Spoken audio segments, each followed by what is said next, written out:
আসসালামু আলাইকুম। সুফলা agro farming থেকে আমি বিশ্বাস বলছি।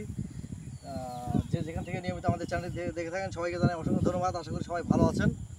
তো আমি আমাদের যারা যুবক ভাই আছেন, যারা কৃষিতে জড়িত এবং যারা এখন কৃষিতে আসেন নাই, আমি তাদের উদ্দেশ্য বলবো, যারা স্টুডেন্ট আছেন, লেখাপড়া শেষ করে বসে আছেন, চাকরি পাচ্ছেন না, তো আমরা কেন কৃষিতে আসবো? বিশাল একটা প্রশ্ন কিন্তু। এবং আমি বাংলাদেশে দেখেছি, বিশেষ করে আমাদের দেশে খুব একটা কুসংস্কার নিয়ে কিন্তু আমরা বসবাস করি এবং সমালোচনা করি। আপনার ছেলে বিএ পাস করেছে, এমএ পাস করেছে, মাঠে গিয়ে কাজ করা মানে একটা মান সম্মানের ব্যাপার, বিশাল একটা নিজের প্রেস্টিজের কথা এরা বলে থাকে। কিন্তু আমি বলতে চাচ্ছি, আপনার বাবা যদি 10 টাকা না দেন, আপনি কিন্তু ওই শহরে যেতে পারেন না। আপনার বাবা যদি 10 টাকা না দেয়, তাহলে কিন্তু আপনি পকেট খরচ করতে পারেন না। আপনাকে চিন্তা করতে হবে। আমি শিক্ষিত হয়েছে বলেই যে কৃষিকাজ করা যাবে না, সম্পূর্ণরূপে ভুল ধারণা। আপনি এমএ পাস করেছেন, বিএ পাস করেছেন, আপনার মতো তুখার ব্রিলিয়ান্ট স্টুডেন্ট কিন্তু বাংলাদেশে এখন লক্ষ লক্ষ বেকার পড়ে আছে। অ্যাপ্লাই করছে 10,000 টাকা বেতন, চাকরি কিন্তু হচ্ছে না। যাদের মামা খালু আছে হয়তো তারা লাইন ঘাট করে কোনো রকম ঢুকছে। এটা বাস্তবমুখী এবং আমার চিরন্তন পরীক্ষিত। তো আমি বলবো, সমস্ত যারা লেখাপড়া শেষ করেছেন, যারা ম্যাট্রিক পাস করেছেন, চাকরি তো তাদের হবে না, এটা জানা জিনিস। আমি বলবো, এই চাকরির পিছনে ঘোরা বাদ দিয়ে আসুন। লজ্জা কিসের? আপনার কাজ আপনি করবেন, এখানে লজ্জার কিছু না। আপনি কি চুরি করছেন? সবথেকে খারাপ নিকৃষ্ট কাজ হচ্ছে চুরি করা এবং ভিক্ষা করা। আপনি কেন চুরি করবেন আর কেনই বা বসে থাকবেন, কেনই বা বেকারত্ব জীবন কাটাবেন? পৃথিবীতে সর্বোচ্চ খারাপ জীবন হচ্ছে বেকারত্ব জীবন। যে ব্যক্তি বেকার, 10 টাকা ইনকাম নাই, তাকে ফ্যামিলির সমস্ত কথা শুনতে হয়, আত্মীয় স্বজন ভালো জানে না, গ্রামের লোক তাকে কিন্তু ভালো চোখে দেখে না। আমি বলবো, আপনার যদি বাবার একটু জমি থেকে থাকে, সেটা বাবাকে বলেন, বাবাকে বোঝান যে আধুনিক পদ্ধতিতে চাষ করতে হবে। নাহলে আপনি 10 কাঠা জমি লিজ নেন, নিয়ে আপনি শুরু করেন।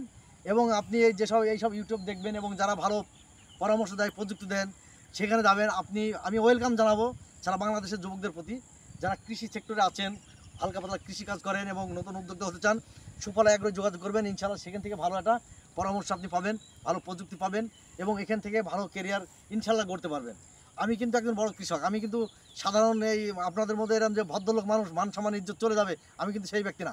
আমি কিন্তু কৃষি থেকে এসেছি এবং আমার কিন্তু এখন কৃষি কাজ আছে এবং আমার কিন্তু এবছরও কিন্তু 52 শতক আমি মরিচ লাগাচ্ছি এবং আরও অন্য অন্য চাষ কিন্তু আমি করে থাকি। হয়তো ভাববেন, ভাই অনেক বড় বড় লেকচার দিচ্ছে না, আমি নিজেই কিন্তু কৃষক। এখন মান সম্মান ইজ্জত আপনি কেন দেখবেন? আপনার কৃষিকাজ আপনি করবেন, এখানে মান সম্মানের কী আছে? আপনার কাছে পকেটে 10 টাকা না থাকলে কেউ দিবে? জানতো কেউ দেয় কি বিনা টাকায়, মানে বিনা স্বার্থে 10 টাকা দেয় কি? দেবে না। তো আপনাকে এই কৃষি থেকে আসুন। আমি বাংলাদেশের সমস্ত লোককে বলবো, চাকরির পিছনে না ঘুরে নিজে উদ্যোক্তা হন, নিজে ভালো কিছু করেন।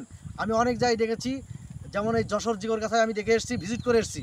তারা 3 ভাই, তারা কিন্তু শিক্ষিত, তারা কিন্তু ক্যাপসিকামের আবাদ করে, বাংলাদেশে বিক্রি করে না।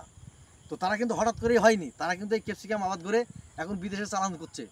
কিন্তু তারা বলছে, ভাই এটাকে আমরা ইন্ডাস্ট্রি হিসাবে নিয়েছি। কিসের মান সম্মান? আমি আরেকজন ভদ্রলোককে দেখেছি, সে হচ্ছে মহেশপুর, ঝিনাইদহ জেলা, মহেশপুর উপজেলা। সে কিন্তু অনেক বড় লোকের ছেলে, গ্রামের মতো জায়গায় তার কিন্তু 5 তলা বাড়ি। সে কিন্তু লেখাপড়া শেষ করে সেই কৃষিতে এসছে। সে ড্রাগনের আবাদ করে, মালটার আবাদ করে, পেঁয়াজের আবাদ করে, গোল আলু আবাদ করে। এবার কিন্তু সে 10 বিঘা পেঁপে লাগাইছে, আমাদের কাছ থেকে সে কিন্তু চারা নিয়েছে। তো তার যদি মান সম্মান চলেই যেত, সে কি কৃষিকাজ করতো? কেন সে করছে? তার তো টাকা পয়সার অভাব নাই, সে বিলাসবহুল জীবন তো বসে বসে খেতে পারবে, তাদের জমি জায়গা আছে। এই ভুল ধারণা থেকে বেরিয়ে আসুন, আপনারা কৃষিতে আসুন, এখান থেকে আপনার ভাগ্য পরিবর্তন করুন এবং এই কৃষি সেক্টরটা কীভাবে ডেভেলপ করতে হবে সেই প্রযুক্তি নিয়ে গবেষণা করেন। আপনি বিভিন্ন জায়গায় যান, পরামর্শ নেন। তাহলে ইনশাআল্লাহ বাংলাদেশে সবাই যদি আমরা এই আধুনিক পদ্ধতি চাষ করি, উন্নত পদ্ধতি চাষ করলে কিন্তু আমাদের বাংলাদেশ কৃষি সেক্টরে যখন ডেভেলপ হয়ে যাবে, বাংলাদেশে কিন্তু আর কোনো সমস্যা থাকবে না। মানুষের ক্ষুধার্ত দূর হয়ে যাবে। আমরা কেন আরেক দেশের ওপর মুখোমুখি হবে, ওই দেশ থেকে মাল আসবে তারপরে খাবো? নো। এই জন্য সবাইকে বলবো, আপনারা আসুন, কৃষিতে আসুন, এখান থেকে আপনি পরিবর্তন হন, ইনশাআল্লাহ আপনার লাইফ চেঞ্জ হয়ে যাবে। তো যারা দেখলেন, যদি ভালো লেগে থাকে বিস্তারিত লিখে জানান। দেখা হবে আগামীতে নতুন কোনো এক ভিডিও নিয়ে। আজকের মতো বিদায়, আল্লাহ হাফেজ।